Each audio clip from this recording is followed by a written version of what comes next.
All right, good evening, everyone. We're going to call this meeting to order.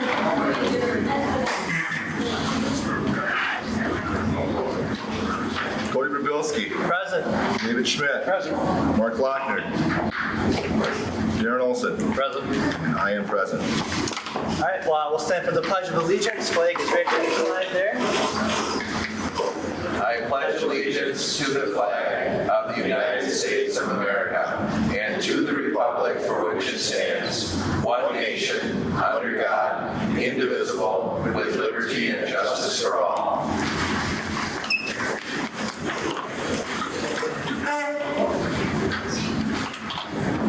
Pat will read our virtue card reading tonight.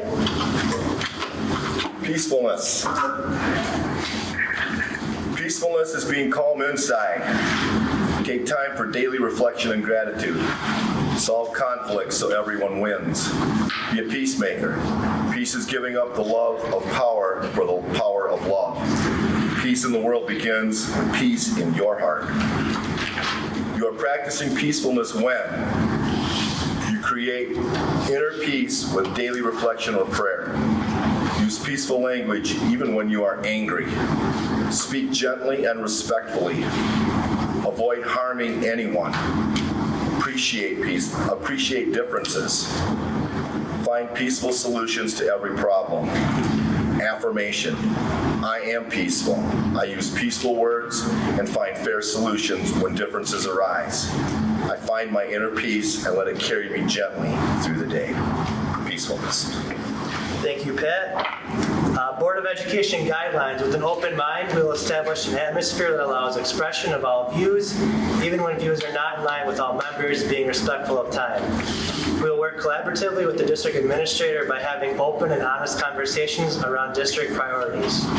We will work collaboratively with all stakeholders to monitor key indicators so that equitable teaching and learning results in high achievement. We will work toward building a trusting environment where both students and staff can reach their full potential and celebrate successes in academics, the arts, and athletics. Public comments. During the public comment period of the agenda, the board welcomes comments from the public of any item not on the agenda. Please know that pursuant to state law, the board cannot engage in conversation with you, but may ask questions. The board may refer the item to staff, a standing committee, or a future agenda for discussion and action. Each person wishing to speak will have up to 3 minutes to speak. Speakers are asked to provide their name, address, and topic for discussion. And again, with the crowd tonight, please be mindful of the 3-minute mark. We'll be looking forward to that. And then the board really considers local and community input. So at this time, and keeping the 3-minute mark in mind, do we have any public comments tonight?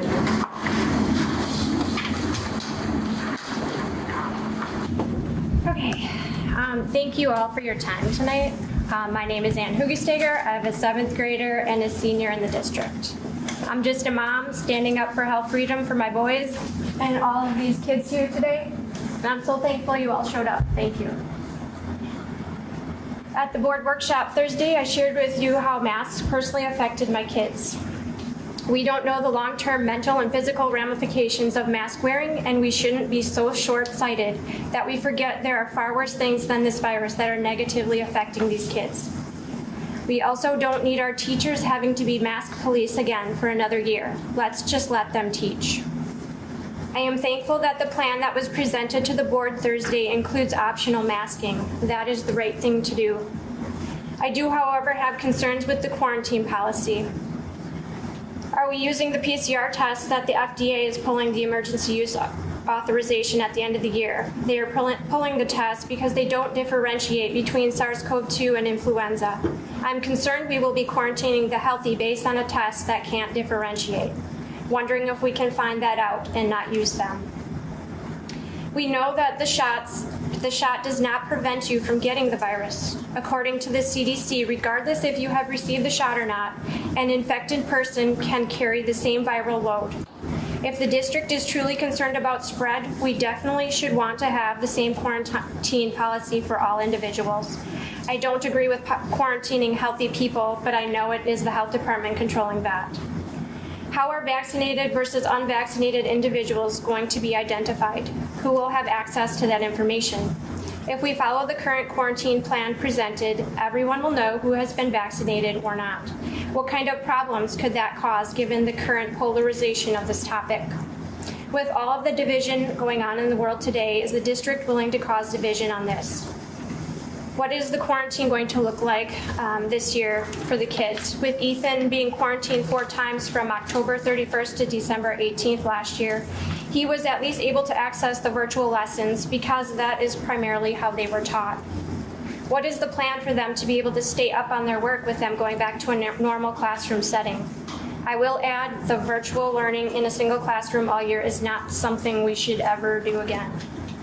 Just wondering if this is something that has been discussed yet. And as I've said before, I am for freedom of choice. Please vote masks optional tonight, and thank you again. Thank you, Ann. Any other public comments tonight? Yeah. Just to add to the Dan Matthews, was that I had heard that the percentage of about 22% we lost in our schooling because of the quarantining and stuff. We dropped in our studies on that. Earlier, here a few months ago, once again, we had a testimony of an individual here that he ended up wearing his mask, and shortly after that, he took his oxygen level and it dropped. He mentioned that I mentioned it last time. So I sort of cornered a real nurse last time I was here.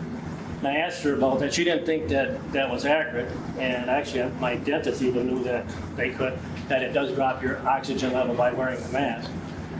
But it seems like they don't want to listen to any of the other side or any of the scientific fact. I asked her, do you have any scientific backing saying that the mask works? And she's, oh yeah, it's on Faulkner's site, Amy Faulkner's site. So, I said, there's scientific? Well, she's got a lot of information out there. So I went on it. There's nothing on there saying that it does anything. So why are they promoting something they have no facts on when on the other side it creates gum disease and they've sent these bacteria things into labs and found all this different bacteria that's affecting the kids.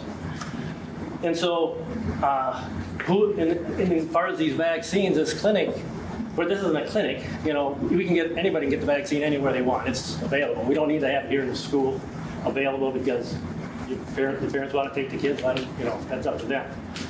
But the CDC do not have to take it. The World Health Organization does not have to take it. The White House and FDA do not have to take the vaccine. And I don't understand why that is. There's no mandate saying that they will take it or have to because it's, So, that's one of those things that sort of puts a question in your mind. So anyway, I asked her, I said, so the reason why she wants these masks so fervently is that if there's somebody that might have diabetes or overweight, they might get COVID and could possibly die. So they said, well, we can save one kid. But she's willing to sacrifice the health of all the kids with wearing these masks, with depleting their oxygen to save these 1 or 2 kids, which in fact, maybe if that's the case, they should take these 1 or 2 kids that have any underlying condition, separate them from the group.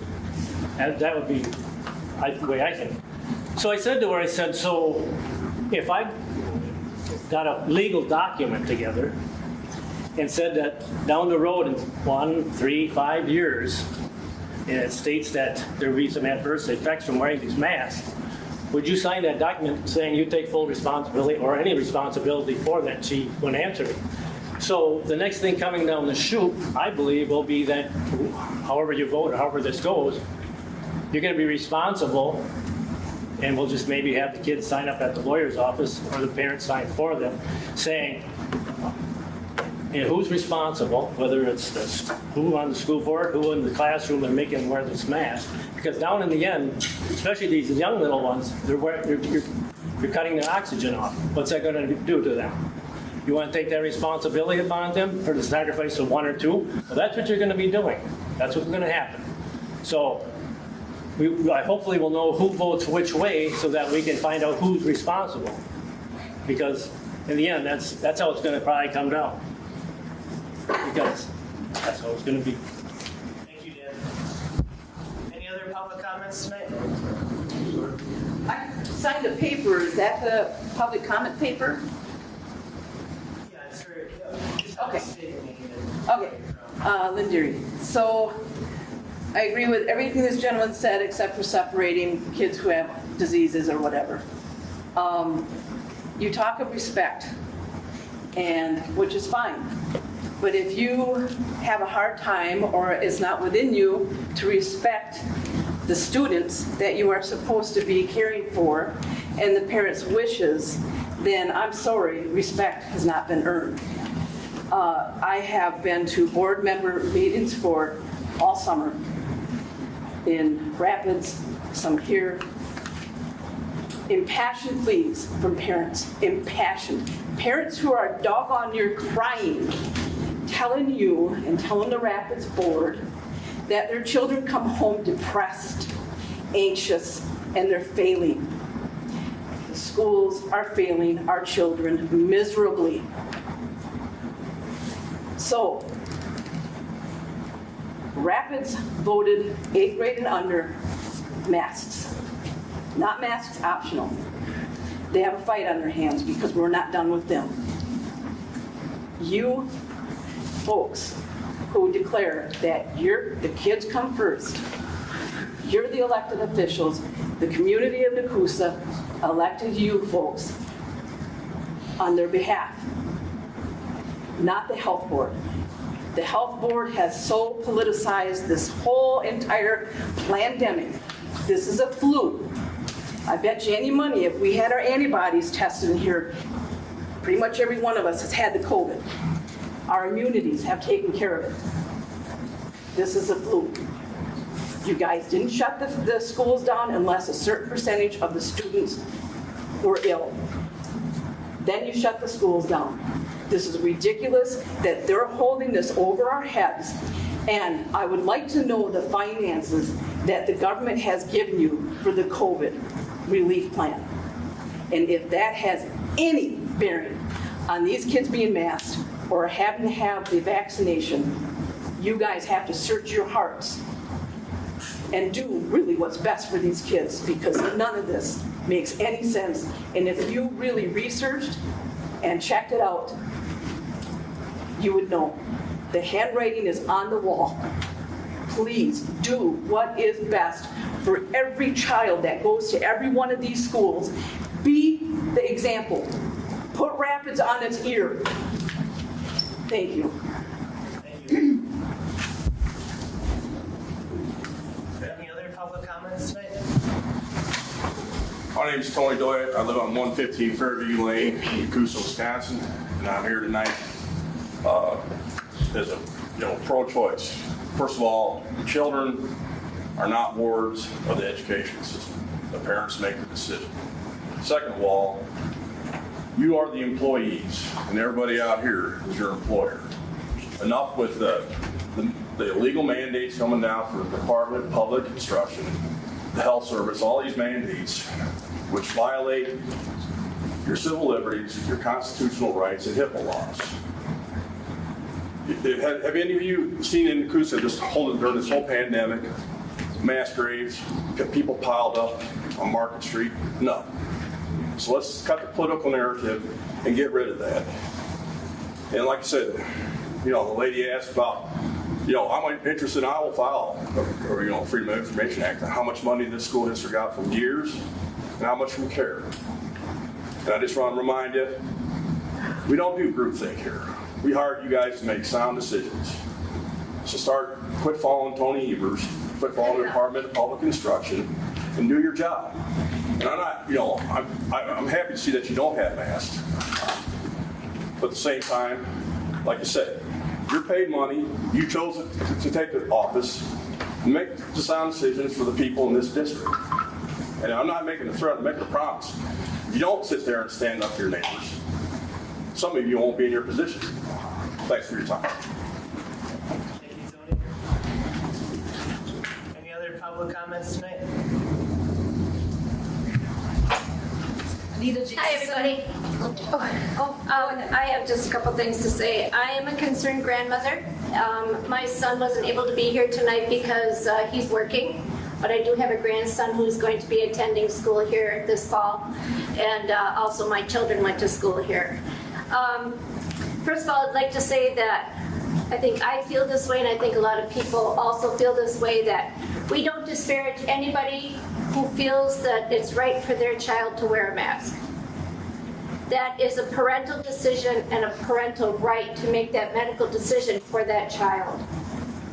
But in the same token, we also have the same right for people who think that our children, or in my case, my grandson, who I'm speaking for, my son right now, that we have the right that they don't have to wear a mask. I do have some statistics here. I know some other folks have made some other good points, and I won't try to reiterate those right now. But I would like to say that I do have on my phone right now, I was shopping the other day in Rapids, and I happened to come across a display of masks. And of course, on the one mask it says, this mask will not protect you from any virus or any illness, including COVID. Now the other mask, this one right here, it's a child's mask. I know my grandson wore some of these last year. I saw some of them. This one has a warning that it may cause cancer. I don't think the CDC tells us about any of that kind of stuff for our kids. Okay, I also have some statistics. So last year, or it was 4.2 million kids have tested positive for COVID. That's there is 0.008% have died, but the majority of the children who did die from COVID had pre-existing conditions, unfortunately, things like cancer, life-threatening diseases. The CDC estimates 480 kids died from the flu in the season of 2018 to 2019. That's more than have died from COVID in 1.5 years. Studies from around the world in the US, including the CDC, have shown when kids wear masks, they experience higher symptoms of irritability, headaches, difficulty concentrating, malaise, shortness of breath, anxiety, and things like psychological illnesses, such as thinking that they're going to make somebody sick, or that they're constantly thinking that there's something wrong with them because they have to wear this. If they don't have that mask on, they're gonna hurt somebody. Studies from the JAMA, that is the Journal of American Medical Association, showed that there is increased carbon dioxide from wearing a mask, because of course you're breathing back in all of those. Anything that you exhale when you have a mask on, you are inhaling that again, and that causes children it increases germs and moisture in those masks, which causes more germs and more possible diseases that could develop. I even read a study that said that it can even cause physical damage to kids who are mouth breathers, especially young children who might be a mouth breather, and that it will cause physical deformities to their jaws. So one of the other things I want to say is that we can teach our kids, and I'm sure that the teachers are very good about this, about teaching hand washing and doing those kinds of things for being more hygienic in school and things like that. But really what it comes down to is that this is a parental choice. This is a personal medical decision. And when you look at how this affects children, even with the new variant that they say is coming out, it might be more spreading faster, but it is not more destructive to children. So that's just what I wanted to say, is that we just take a look and actually put that power back into the parents' hands, which is where it is and where it belongs, and really that is their right. Thank you.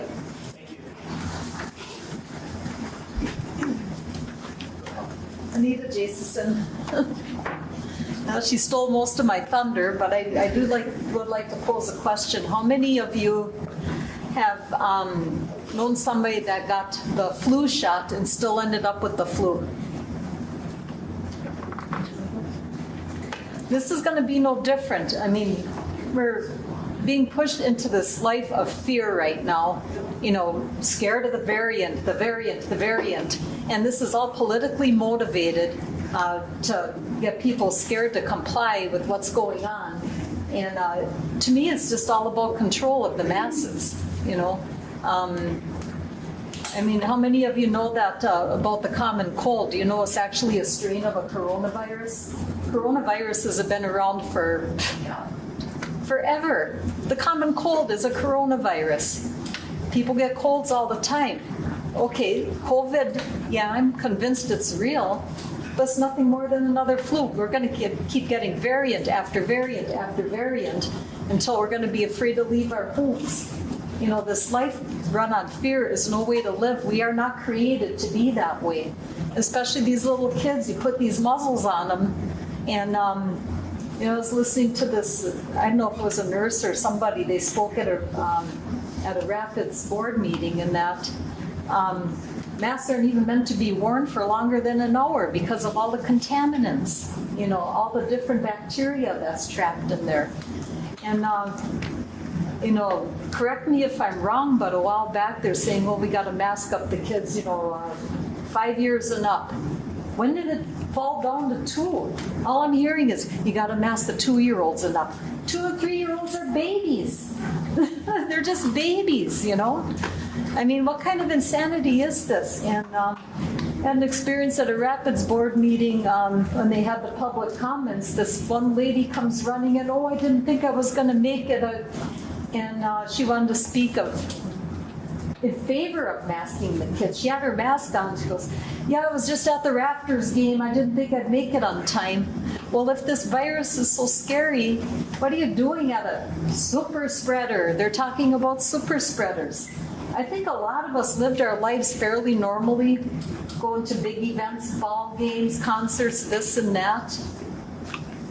There's no super spreader. Where's the data? I haven't heard of such a thing. Our own past President Obama had this big birthday party under a tent for 700 people without a mask. Where is the logic? Where is the common sense? I don't see any of that. None of this crap adds up to me at all. Are we going to continue to live our life in fear, scared of some new variant or whatever? Or are we going to live our lives? Human beings aren't created to be like this. Viruses are going to come and go. Where are the mass graves like they had in the 18 flu epidemic? Where are the mass graves? Where are the biohazard containers for these filthy masks that might infect somebody? It was already said masks don't work. The data's there. And another thing that really makes me suspicious is this data that is truly out there.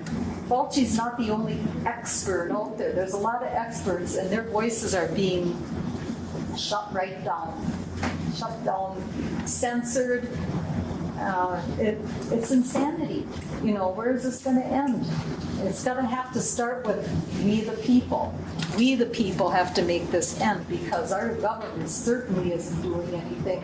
And all these government bodies, the WHO and the CDC and the FDA and all that, it's all government-run stuff, and none of this stuff is adding up. So anyways, thank you for listening to me. That's it. Thank you, Anita. Any other public comments tonight? Howdy, my name is Paul Kennedy. I'm a senior here at Nekoosa High School. And just to give a little bit of an opinion from what us students have felt, COVID's been really tough. It started my senior year, and whether you believe it's a real virus or not, and sophomore year, whatever. Whether you believe it's a real virus or not, it's impacted us, and wearing the masks made things difficult. We've shown that, and it disrupts our life wearing these masks. Whether it truthfully has these effects on us, it just makes us uncomfortable. We can't, it makes our learning environment a lot more, it's not fun anymore, man. It's all over the place, but it shouldn't really, masks shouldn't be something that is, Big Brother standing over our shoulder and reading on us anymore. Our parents, we're essentially our parents' property, and they have every right to make whatever decision they want for us. So, you know, that's what I mean. A lot of us feel the same way. You know, we don't want to be forced to do anything we don't want to do. I mean, if our parents make us, so be it. It's how it's been our whole lives. So that's how it is. That's all I gotta say.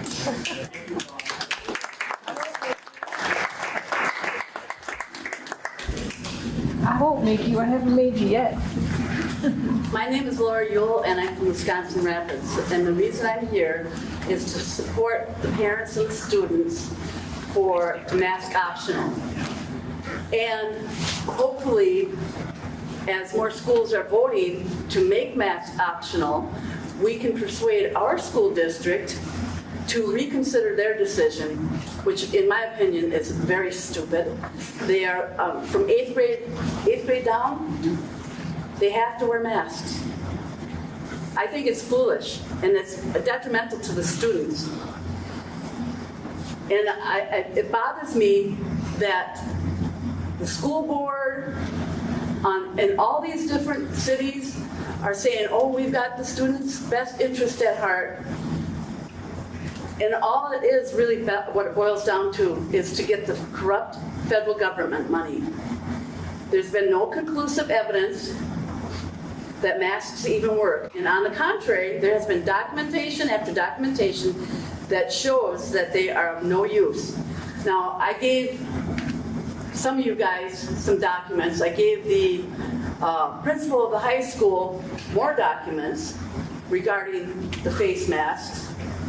And if you want to make copies, I would appreciate it if you did, and because I didn't get all the school board people. So if you'd like to make copies of that so that everyone can read that, that would be awesome. Plus, if you could get copies from the principal from the high school of what I gave him. But there have been documents where students have gotten sick and died from using the masks. A new study shows face masks force children to inhale over 12% more than the safe amount of CO2. Students have not been able to learn facial expressions from those they interact with. People who have hearing loss are at a disadvantage because when they were able to lip read, that advantage is gone now with having to wear a mask. Suicides have gone up for students and their confidence has diminished. And I would bet any amount of money, just like somebody else had said, that you all have experienced the COVID and that you didn't even realize it. I had it in February of 2020 and I didn't realize it until it was over and done with. And then I found out what the symptoms were and I thought, oh, well, that's what I had then. Our corrupt federal government has coerced businesses, local governments, schools, churches, and other social venues to kowtow to a disease that is no worse than the seasonal flu that we all have experienced all our lives. The corrupt federal government has used this flu as a stepping stone to socialism and a one-world government. Now, you guys might think I'm off my rocker on that, but if you research it and you really delve into things, you're going to find out that that is the absolute truth. And I know you ask, well, why would they do that? Why would they do that? I had to ask myself that. Well, you got to think about it. There are some people who have been in the House and Senate for over 30 years. They have accumulated millions of dollars. And then there are people behind the scenes, like Fauci, Gates, Clinton, Soros, Klaus Schwab, Zuckerberg, Jack Dorsey, the owner of Twitter, and many more around the world who have accumulated millions and billions and trillions of dollars. In fact, through this pandemic, this plandemic, there have been trillionaires made because of the stay-at-home order. The owner of Amazon, his wife and himself, trillions of dollars. So they have a means of being able to protect themselves, to leave the country if need be. They would be the movers and shakers of the one world government, while those of us who survive will be in servitude to them. Research it. You will find it out.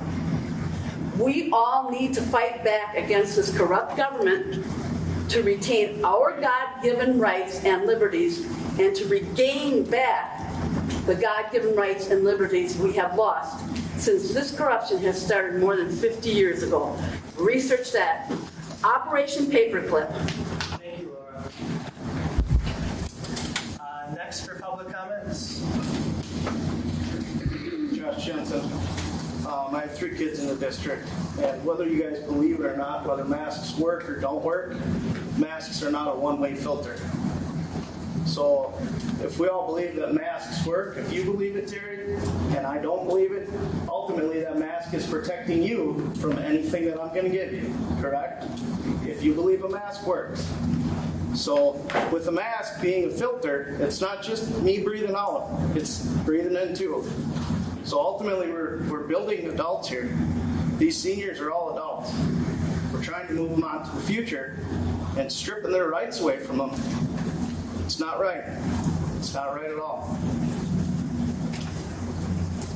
Thank you, Josh. Any more public comments? Thank you, everyone. We do, as a board, appreciate all of your input and comments. A lot has been a discussion from our previous workshop up until the hours coming into our board meeting tonight. And we are going to discuss and approve of our COVID plan just in a little bit. We have a couple more topics to cover with our board meeting here before we jump into our COVID plan. So right now, we're going to do communicating with the board. Our student representative tonight, Nathan Swenson, just looking for some updates for the high school. All right, going well. It's August, not a lot happening, but we're ramping up for the school year. Main crew met today, so we're working on organizing the first day of school, the freshman orientation. We have a good group of students, and I think that'll go well. Heard this from me before, but our next blood drive is November 3rd from 1 p.m. to 6 p.m. You can sign up for that online. Fall sports have begun to start and are underway. We're excited to use the new athletic complex. Should be a nice time. Just I think all of us and all the students out there were ready for a normal school year. But unrelated note, several of our students are involved in the Shermalot ski team. They won Division II national champions. So, yeah, that's about it. We're really just ready for the school year to start. And in light of the district plan being approved tonight, I would recommend on behalf of all students that we all vote for masks optional. I think that's what the majority of students want, and that would be a good thing moving forward. Have you heard much about pep rally this year for homecoming? That will be, I can give a little bit of a homecoming update. That will be Thursday. Sorry, gonna look a little bit different this year. So homecoming is the week of September 13th through the 17th. It's early because Pumpkin Fest got moved and a few other things had to get moved around. So Thursday, I believe the parade starts at 5:30. They're going to go until 6:30, and I think soccer starts at 7, I believe. And they didn't have enough time to get everybody inside and make that work. So right now the plan, it could change, but the plan was to funnel everybody into the stadium for soccer, and then halftime, have an extended halftime where we would crown king and queen and then work on a few other things, announce float winners and a few other things. So that's where we're at with that right now. On the Sunday before that, September 12th, would be the Powder Puff girls football game out there. All 4 grades will be involved this year, so that'll be a nice time. Because of the new facility we have out there, it was decided there won't be a bonfire because we just don't have a location to do it at. That pretty much wraps it up for that. Might change as time goes on, but that's where we're at right now. Sure. And we have some time to work on some of those things too, so I appreciate the information there. Any questions for Nathan? Thank you, Nathan. All right, thank you, Nathan. Brian Grill, I thought I saw him. Oh, there he is. Our Director of Student Services, communicating with the board tonight. We're just getting ready for the start of the new school year, so not being too big, I have more topics to discuss with you in September. Okay, thank you. No problem. And our business manager, Lynn Knight. So in the presence of time, I sent all of you an update on the Google Drive, so be prepared to read that, and it's about 3 pages. Thank you. All right, so we are moving now into our 21 and 22 COVID plan. As most of you know here, we had the freedom of choice of masks being optional for summer school. It went really, really well. And I believe we're going to have John Thomas carry into over that for us this evening. So the plan that was presented before the board on the workshop basically listed out for the district different levels of safety tiering and the protocols that would follow. It was based on the level of risk that we would be at within our schools, keeping our schools open, keeping our students in the schools. Each school developed a plan that said at the level, what kind of risk mitigation we would take to continue if the levels advance, how we would react to it. And that was presented to the board workshop last Thursday. That's it. For the board, do we have any other further discussions that we wanted to carry? Pat? Yeah. Yep. After looking this over a little closer, the only problem, and it's not major, but I'd like this to be considered possibly again. Last year, we did not visit this, I don't think, as fluidly as we should. Okay, I'm sorry. My voice is shot. I coach softball and I've been yelling a lot lately. You can stand up or something, we can't hear you back. I will try. I'm going to stand up, okay? Thank you. All right. So, where was I? Okay. So the problem that I have, I don't have a problem going mask optional. Beautiful. Love it. The problem that I have is with the quarantine of there being a differential between those who have been vaccinated and those who have not been vaccinated. Okay? We're treating them different. If someone's already had COVID, it's probably better than being vaccinated. You know? And then you get into the idea of I have to prove that I've been vaccinated. Who's going to keep track of that? And should you have to prove that you're vaccinated? Is that a personal medical decision? I believe it is. I believe it is. And I've had a discussion. And this gets, when I got on this board, I was appointed originally. And when in my interview I said, look, I'm a man of faith. I do not back, and if I cannot wear my faith into these board meetings when I walk into them, don't appoint me. And they appointed me. They wanted me. And this is the thing. People of faith, and I look out there and I know who some of you are. You're trusting in your Lord and Savior to protect you more than you are a vaccine. Am I right or wrong? Right. I'm right. So why should I have to prove that I've been vaccinated so I don't have to wear a mask during the mitigation process? Shouldn't have to. State and federal laws, because that's the reason why the health department, Right. All I'm saying is, I would like to see that portion of this looked at a little closer. Do we need to make changes tonight to it? No. I'm going to vote the way I'm going to vote regardless.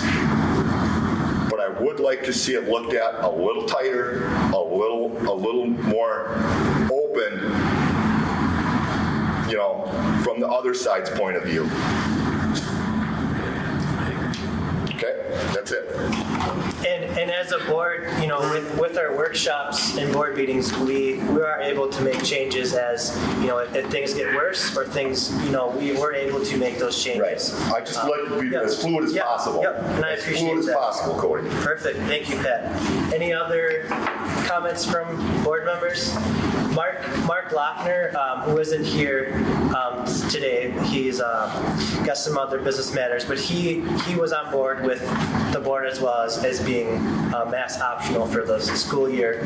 And as long as things don't progress, some things are out of our hands, but as long as things don't progress into something really, really wild, we don't foresee that changing. So that was Mark Lochner's comment as well. So.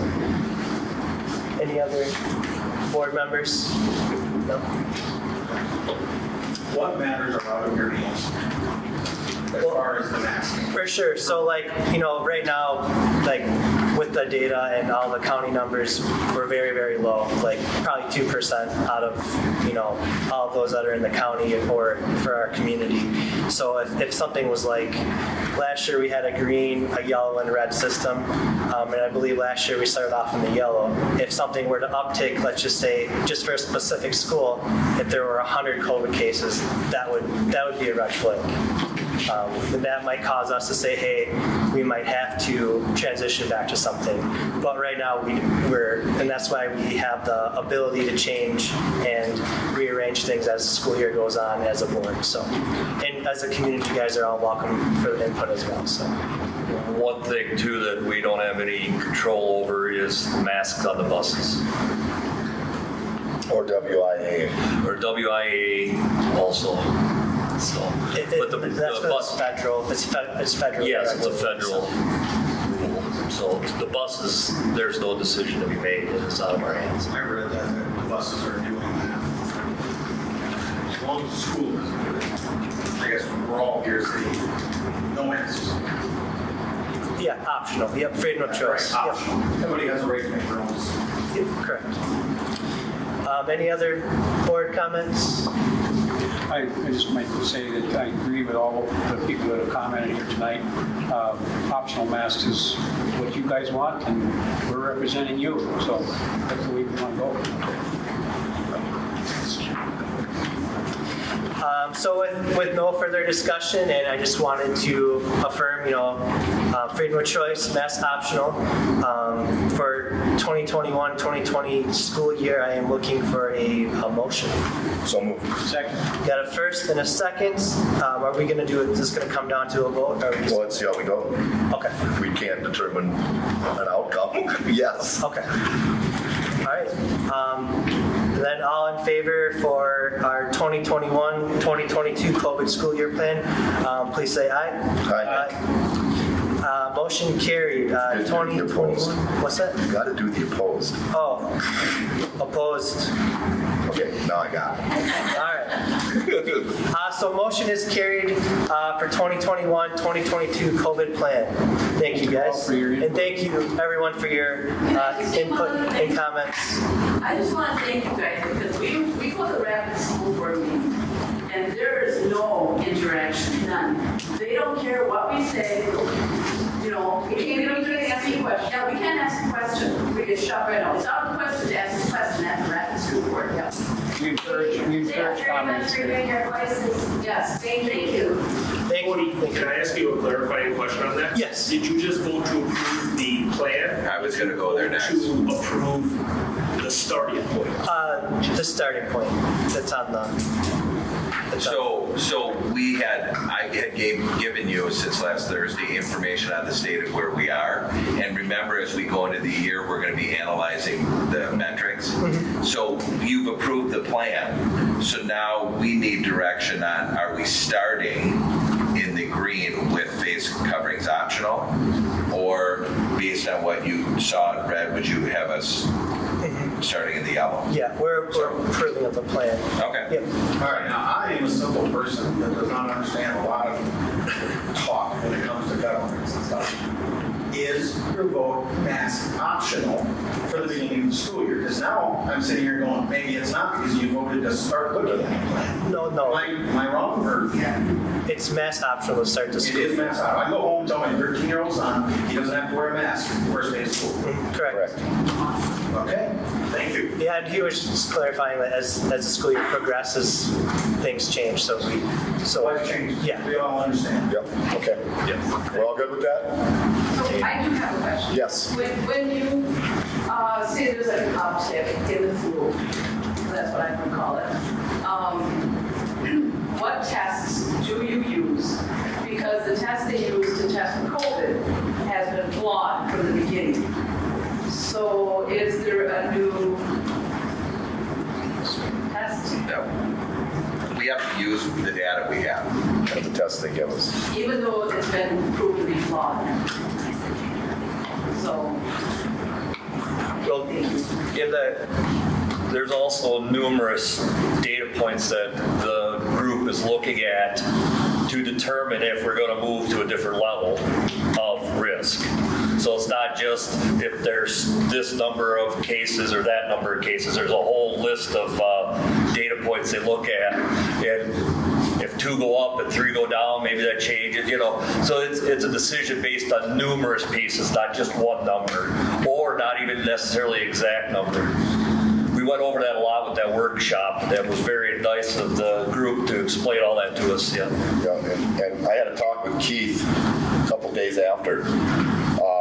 And he kind of, we worked it up together really as to an explanation of that a little more. Let's say you have 10 cases, but 2 sets of 3 of those cases are all in the same family. So now you've got 6 in one family. It's not an outbreak in the school. It's an outbreak in that family. So you really only have, 4 or 6 cases or whatever, so therefore it's not as bad as it appears. So that would determine. Using common sense. Right. And that's what we're going to try and do. Am I going to say we're never going to go masked again? No, because I really don't know. But personally, okay, I don't think they work. All right, let's move on. We voted. All right, thank you, everyone. We're going to move into our policy governance now. We'd love for you to stick around if you want to learn some more about that. Otherwise, Future board members out you here. are free to go.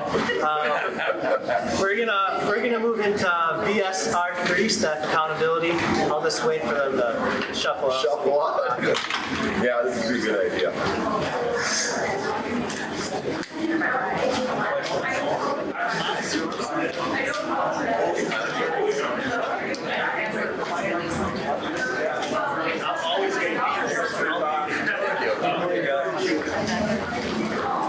I like the way that you get your students involved.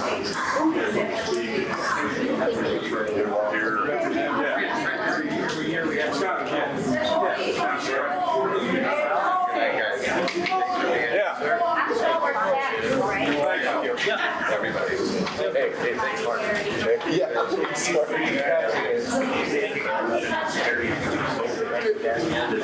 big guy. All right.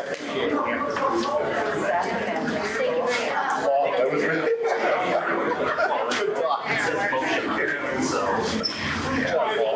Good job. You can look at it. Get up there.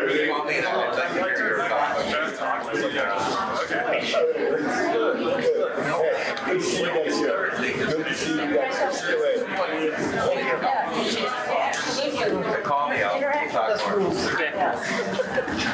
All right, we're gonna move on now. BSR3, staff accountability. I will read the paragraph for that.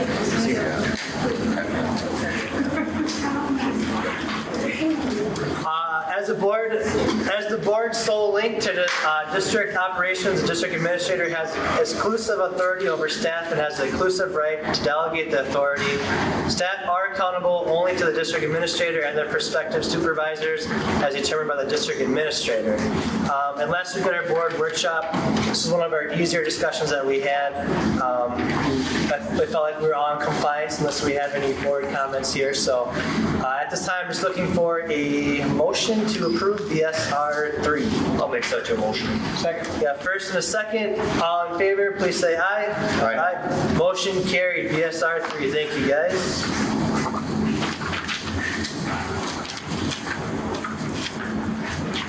All right, we're going to move on to OE3 here, treatment of stakeholders. Terry, do you want to read the paragraph there? The district administrator shall maintain a district culture that treats all stakeholders with respect, dignity, and courtesy.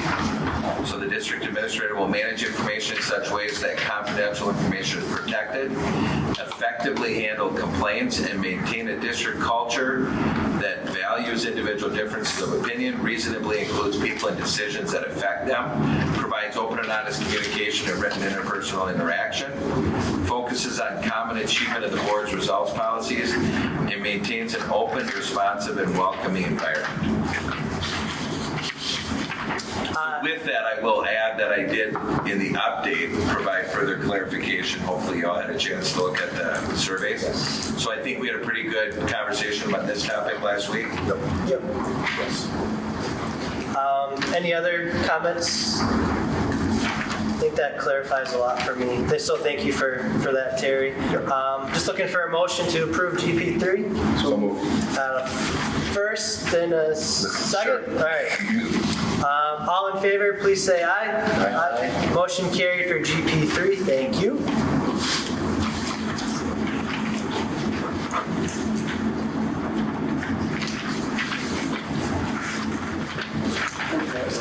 Oh, I meant OE3. Oh wait, I was going to say, you went we're on GP3 fast. That was the one I was looking at. So GP3, we have a little bit more discussion here. The statement, yeah, go ahead. All right, the board's governing, this is policy statement, the board's governing style will emphasize the district vision, encourage diverse viewpoints, which we certainly had that tonight, focus on strategic leadership, observe the clear distinction between board and district administrator roles, make collective decisions, exhibit a future orientation, and avoid reactive governance.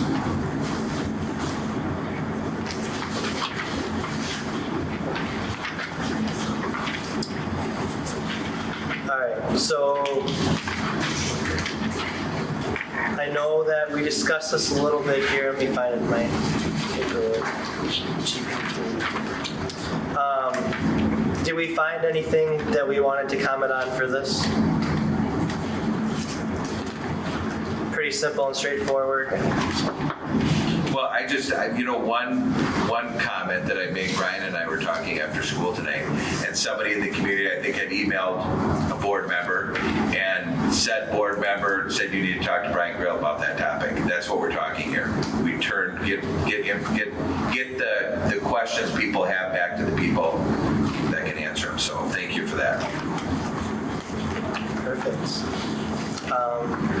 Yeah, it's important to keep in mind if it's something that you're not clear on, you can always forward that on over and, work the system up to get some answers to it. So, any other questions for that?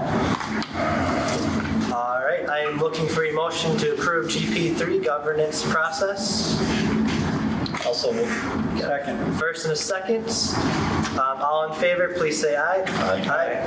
Motion carried, GP3. Thank you, guys. Can I just add one thing in between here? So we have every year, and I know, Darren, you might have attended these in the past, every fall, WASB puts on a fall conference. And we had gone a couple of years ago to Wisconsin Dells. So it's an evening, you go out, you hear from the attorney, you hear from the director, and then you have a meal together as a board. And usually Lynn and I attend as well. But that is coming up on October 21st, and it'd be nice to have the whole board make a showing for that and get the school van and head down there October 21st. And we'll have Diana send something out too, but that fits right with this policy, right? We've got to continue our learning. Is that Thursday? Yeah, October 21st is Thursday. Yeah, they usually do. I will let Mark know as well. Okay, do you want the flyer? Yeah, I'll take it. I will send it on his way. Thank you. We're going to the one at the Dells again, right? Yeah, we had more fun. Yeah, it was. It was better. If we're going to do it, we might as well have fun, right? I didn't fall asleep quite. Schofield one.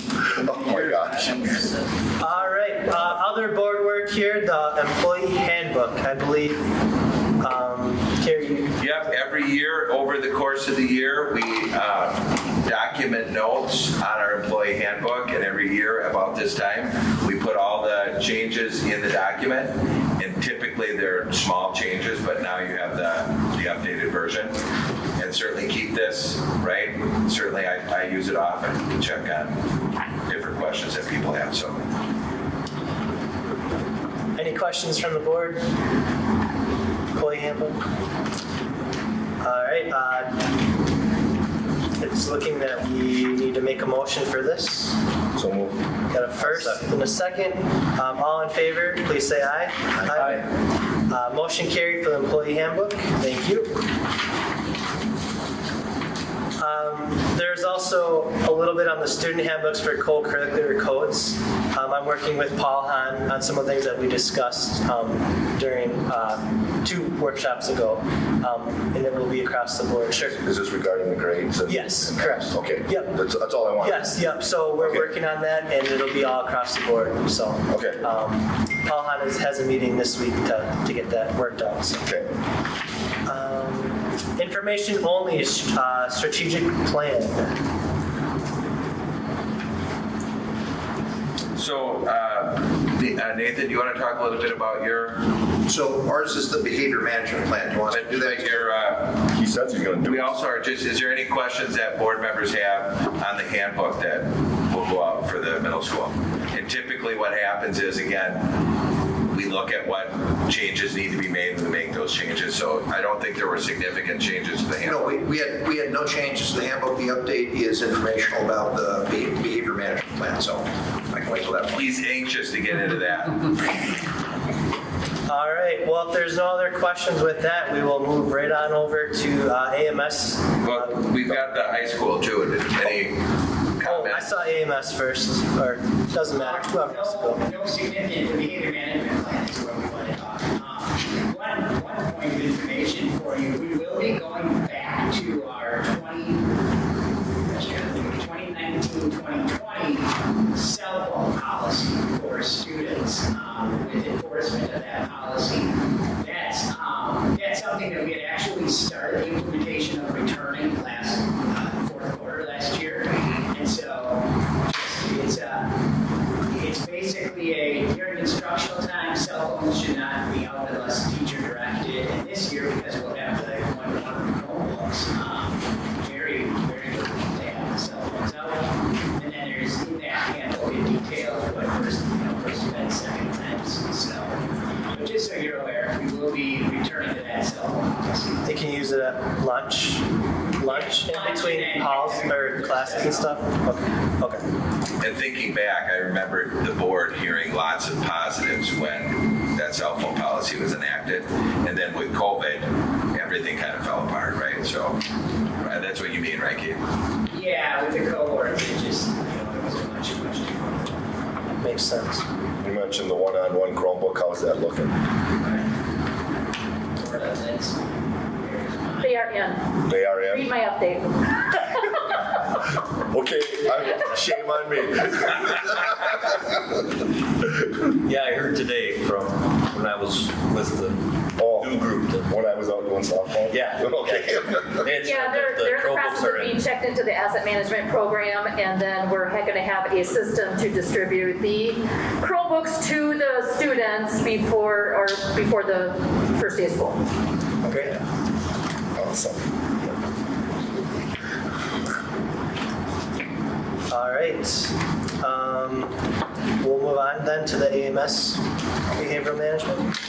All right. Well, as I'm hooking this up, This is plugged in, correct, Jesse? Yeah. Okay, thank you. Yeah, I can get it.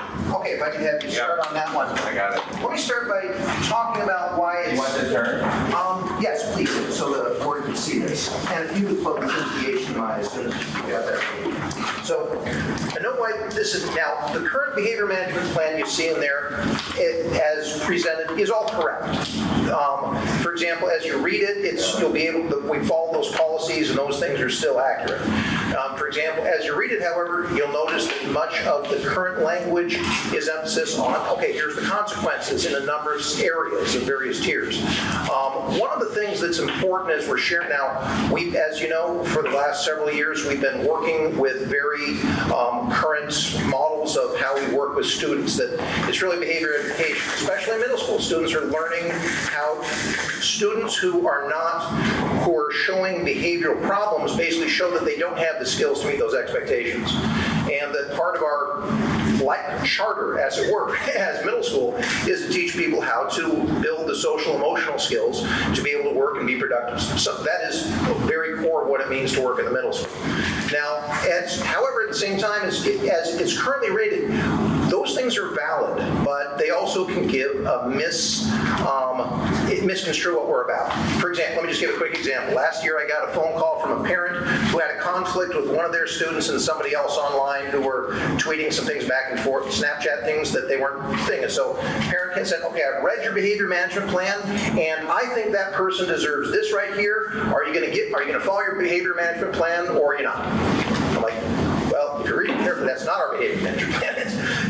In many cases, if you grew up like I did, your middle school behavior management plan was usually a series of columns that said, okay, if you sniff glue, so many periods of detention. If you pretty much went directly to this, for this infraction, here is the direct consequence that came for that. It was basically management by slide rule in many of those. And again, that is what we knew at the time of those type of things. I got one, actually, I was looking at my own middle school handbook that came out. It was printed on dot matrix printers. Can you remember those?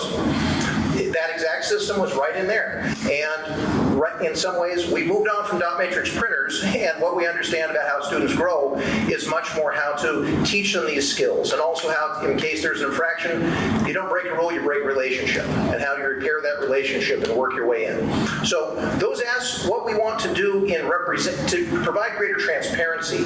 In many cases, like Mr. Thomas and I over the course of the year, as mentioned, we've used every single thing, every consequence you've seen on there, outside of an expulsion. I've fortunately not been in one of those situations in my 4 years in working with it. However, it's our job for both the community, for the school board, as well as our own staff, to provide as much transparency as we can about what our process is. In many cases, we're the ones who are choosing what the process is by going how we come to decisions, while we can't say in advance what the consequence needs to be. In most cases, let's say if two people get in a fight, we work that out. There will be school consequences if you have a fight. There are certain things that we need as a school to have, but to put it together, we're always asking who the victim is and what do they need to get past. So we can't tell you in advance what the consequences for anything will come, because that has to be determined by listening to the victim, see what they need, figuring out how to build those skills. So what's frustrating at times is that, because that's sort of a black box, right? The administrators are the ones making those decisions.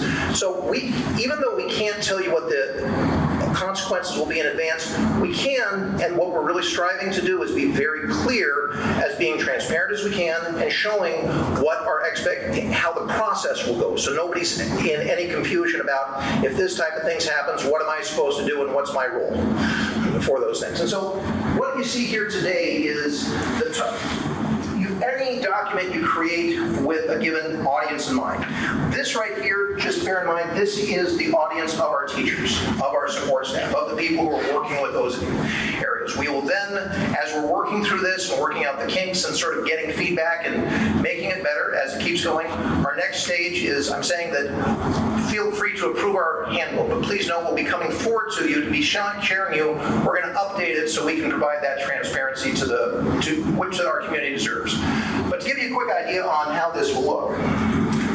And so, for example, responding to behavioral challenges that come up. Just a second. Looks like, okay. How do we minimize here? Okay, there we go. So, one of the things that, ooh, that sounds scary. That sounds like it's sparking at me, so I'll stand back a little bit. One of the notes is that the initial response to challenge, if somebody is coming across a rule infraction, one of the first things is we're giving a menu of here's a number of things teachers can do. In most cases, it involves stating the expectation, here's what you ought to be doing. There could be redirection, de-escalating the situation. Having a student getting in someone's grill when they're hot doesn't turn out good for anybody in those cases. You know, asking for assistance. We have behavioral interventions in AMS. Mr. Thomas, myself, our counselor who can come in to be able to work alongside in the classroom without having to necessarily pull somebody from there. Conferring with the student, sharing the impact of that student's actions on others, focusing on your relationship with them and how that works. Using your discretion. You know, you can change seatings, you can create logical consequences. There's a lot of, most of 90% of what comes up with the everyday things are going to be handled at this level. And so one of the things is, have you ever heard the phrase, to the man with a hammer, the whole world looks like a nail? We're trying to make sure people are going through the process of understanding. We're not jumping straight to the nail. We're not jumping straight to the hammer. We're showing through the process of how to work with a given student. Now, a step up from that would be if documentation is needed. Now, we have we use EduClimber as a way of tracking both academic and behavioral data to make decisions. The reason we'll put something in EduClimber is we're trying to document patterns of something that is emerging. Because if there's a pattern, obviously, it shows us the student doesn't have the skill to deal with that. But it also shows that it's going to be recurring. Just a simple one-time off, if it keeps coming up, lets us know, hey, we need to get some more support, we need to do some other work on how to coordinate that. So, first part, we need to confer with the student, and then go ahead and document. Dotted line here means that, hey, a student, you might document something, and then, but if there's immediate thing, like a student needs additional support that day.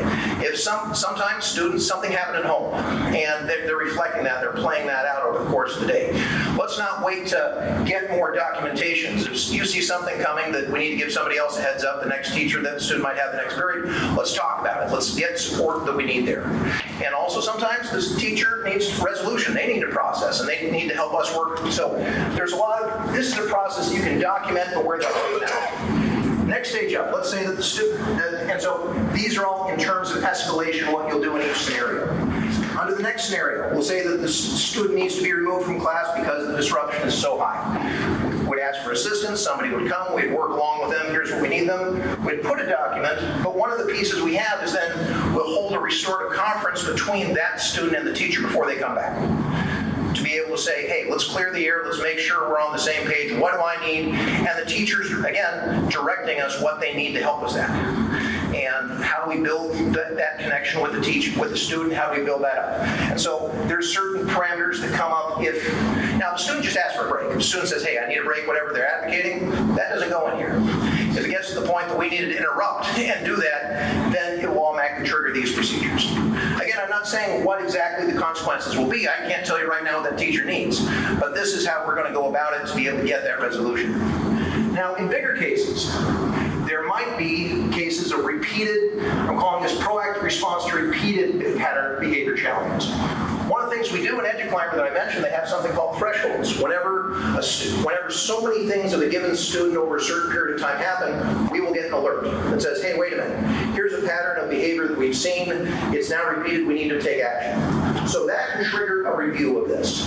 Also, a teacher can just, we don't have to wait for that, the teacher can come up and say, hey, I'm seeing this pattern, what do we do? So we look at the pattern, when does it occur, where does it occur, patterns of lead up, what's the student trying to accomplish, basically trying to pick it out as much as we can. Then we will discuss with the admin. By the way, I have involved parents. We can ask parents for some background on what's going on. We can talk with them about, we might say, okay, maybe we gather more information. Maybe the administrator comes into the class and observes for a little while to see whatever it is. Whatever the situation is, let's start partnering together and working towards a solution. And then once we've got an idea of what that pattern is and what's actually happening, then we'll have a proactive conference. We'll listen very intently to the student to say, hey, here's the pattern we're seeing, and then let them share their reasons for that. We need to start with that.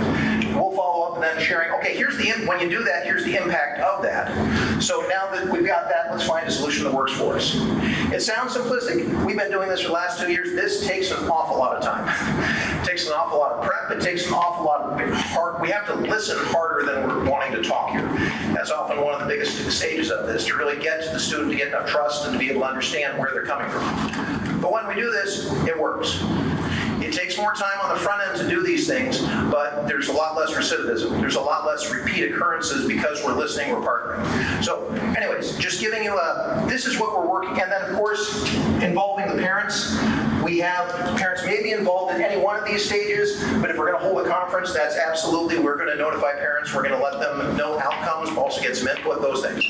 So if you get an idea of that, this is in none of these cases did I say what the outcomes are going to be, because however we want to share, here's the process that we're going through to make decisions.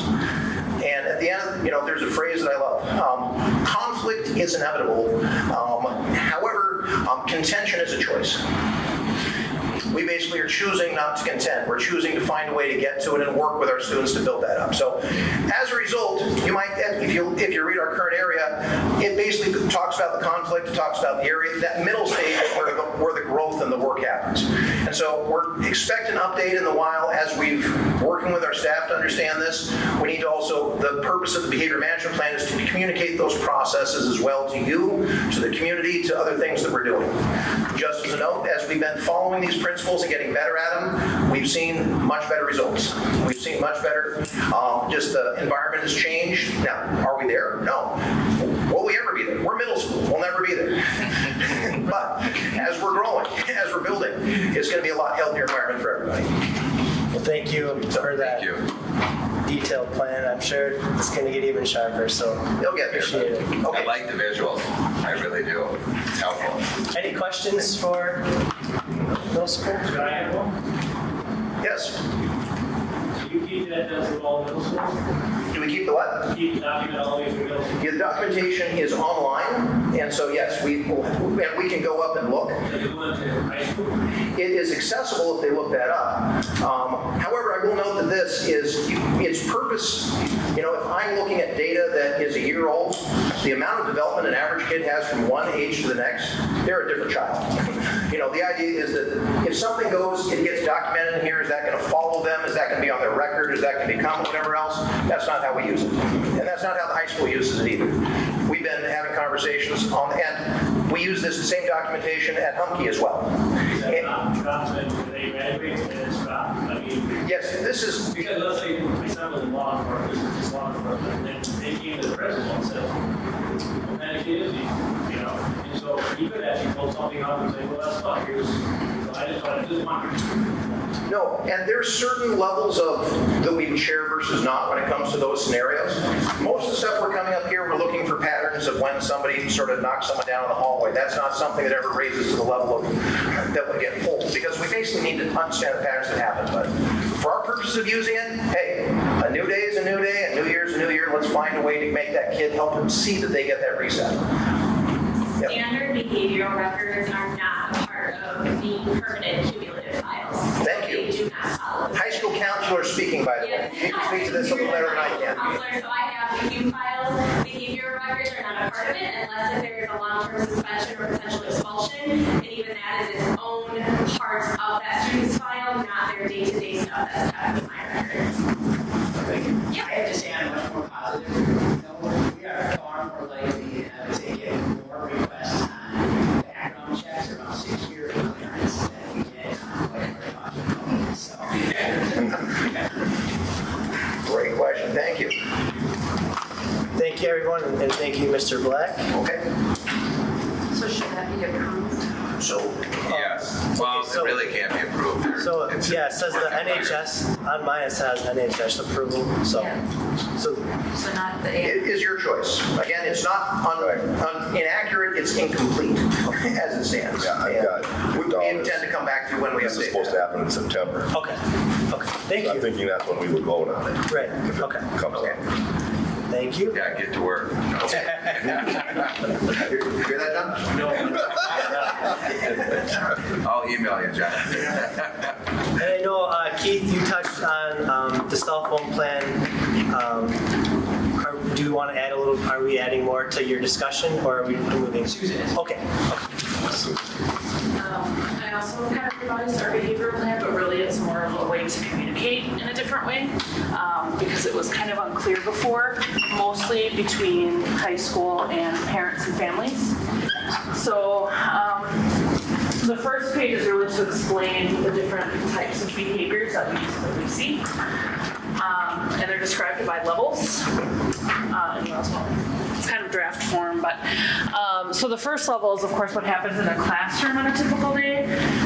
Level 2 is when administration needs to step in. 3 is when the behavior rises to a level of needing a suspension, so likely something that might be illegal. And then level 4 is when you're looking at expulsions, so pretty severe behavior, which we don't often see. But so we look at it as, and our philosophy is around intervening with student behavior that might interrupt the school day in one way or another. And so when we look at how we intervene, we look at how to support that student. That student who's misbehaving is lagging some sort of skill, one or more, and we look at what do we need to teach this student, what do we need to, where do we need to start, and what appropriate supports do we have that we can offer, so that as you go through and you're a parent and your student does something that's illegal, you can look at the chart and say, okay, what can I expect? Because of course you may be nervous, you may be concerned about what's going to happen, and you can see right on there, if it's illegal, we're going to report it to our school resource officer or the Nekoosa Police Department. But even they look at how can we support the student, how can we help them make better choices, so on and so forth. And then what sort of service providers we would also recommend them to. So it might be counseling, it could be a mentorship, different programs that we have access to. So that until, and sometimes, let's face it, as a parent, you're nervous when you hear that your student has misbehaved. And so you can always go back to this list to look at, this is what I can expect. I'm planning on adding a column, which I haven't gotten to yet, about students who are involved in co-curricular activities so that they know if it would be something that would qualify as a code of conduct violation. And so then that parent will know, okay, that's probably going to come later after we've dealt with the initial issue and come up with a plan, and then that might come a little bit later, that co-curricular code violation. And then on the sides, there's guidance and some considerations for families, adults in the building, the students themselves, to look at. If it's a first offense, we might look at that slightly differently. The different levels. If it's a classroom disruption, that's a level 1. Teachers can typically handle that with their strategies, but if it happens again and again and again, then we might make it go up to a level 2. So that's kind of what those sidebars are kind of explaining. So I just kind of clean that up. It doesn't really change our philosophy. It just, I think, hopefully clarifies and communicates a little bit better so that, I think sometimes when you get to the age of high school, you start to worry about the behaviors of students in a different way as we get them ready to graduate and leave our school. And so that's kind of what I was aiming for there, to help bring a level of clarity. So that. Super easy to follow, so I appreciate that. I'm sure the parents will too, so. Any questions for board members? No? Okay. All right, well, I guess at this time I am looking for a motion to approve NHS Behavior Management Plan as presented. Got a first and a second. All in favor, please say aye. Aye. Motion carried for NHS Behavior Management Plan. Thank you, and thank you, Susan and Keith, for working on that. Consent agenda. I'm going to have Darren read the donations. You have it. Got it in front of you? Yeah, he did this. All right. Absolutely. Donations. Backpack for kids. Received $50 from Sacred Heart Collections. $32 from the Road Makers HCE. $70 from the Bethlehem Bethlehem Women in Missions. Also, the athletic complex, we received some additional donations for that. $1,000 for Pete and Tanya Kohler, $27.32 from Kyle Olson, $2,500 from Dom Tarr. So that's that again will go into that endowment fund to fund and continue to fund the athletic complex. Thank you, Darren, and thank you to all of our donors for doing that for us. Minutes, our board workshop was a 12/21, and then at this time I am looking for a motion to approve the consent agenda as presented. First and a second. All in favor, please say aye. Aye. Motion carried. Future agenda items, September 16th will be our board workshop at 6 p.m. Going over OE5, treatment of students, OE9, communicating with the board, and then GP8, board members' code of conduct. Our regular board meeting is scheduled September 21st at 6:30. Short-term borrowing, our PI 26 plan, and then a seclusion or restraint report information only. At this time, I am looking for We've got so stirred up in the handbooks and discipline. I just wanted to let you know that the strategic plan, as you have presented in the packet, is the strategic plan we're going to be sharing with staff. Okay. And then put out on the webpage next week. Okay. So it's all finalized. All right, looking for a motion to adjourn. Got a first, and a second. All in favor, please say aye. Aye. Motion carried. Thank you everyone attending, those that were here and left. Appreciate all the comments, input, and thoughts.